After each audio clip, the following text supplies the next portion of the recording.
the Business Consciousness Grid, presented by Musomorphic.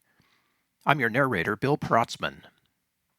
Einstein famously observed that we cannot solve our problems with the same level of thinking that created them. If that is true, how does yesterday's thinking need to change to solve the problems of today? That shift is happening right now. For example, the pivot from problem to opportunity is one subtle shift in thinking. Another more dramatic shift is thinking itself.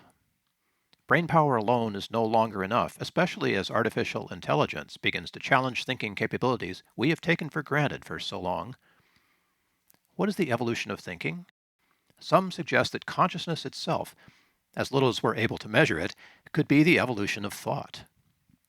If that's so, how do we begin to pivot towards improved consciousness? Let's look at where business stands within what we might call mainstream consciousness, and then contrast that with a more evolved consciousness across today's business characteristics. Here we're looking at the Business Consciousness Grid. There's a column on the left for characteristics that you might recognize in business, and a column in the middle that indicates the kind of mainstream consciousness that we use now, and then a suggestion about evolving consciousness out to the right.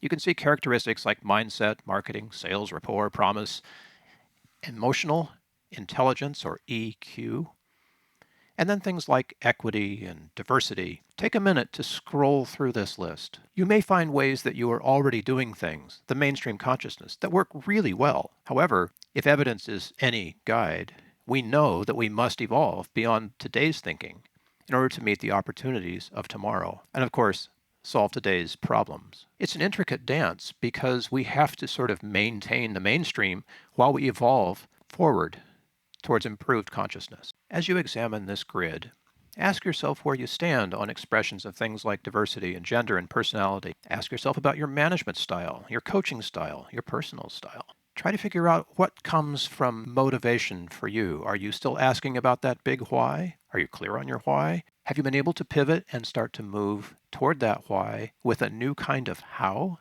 How do you measure progress? Are you goal and objective based or desire and intention based? How do you show up in support of your customers? What is the real value of social credibility for you? And how do you sustain growth? How do you teach? What's your style? What kind of lead magnets do you have? And is your tech savvy based on what will soon be artificial intelligence or actual immersion in an experience? How will this new awareness drive mission, vision, culture? How will it affect stakeholders? How will it change the why of business itself? And most important of all, how will you lead the way? May I offer a sample of how evolved consciousness sounds in real life? Businesses that improve consciousness, like ours, are already in the forefront of sustainability. Evidence for that is the growing B Corp initiative, which more than 7,000 evolving enterprises have already embraced. When that relationship comes first, why gives way to how. Competitive problems become collaborative opportunities, and customers want to be immersed with us to discover the shared experience that powers what we do. To learn more, use the Contact tab at musomorphic.com. Ask us about quantum consciousness coaching. Let's transform together, one characteristic at a time.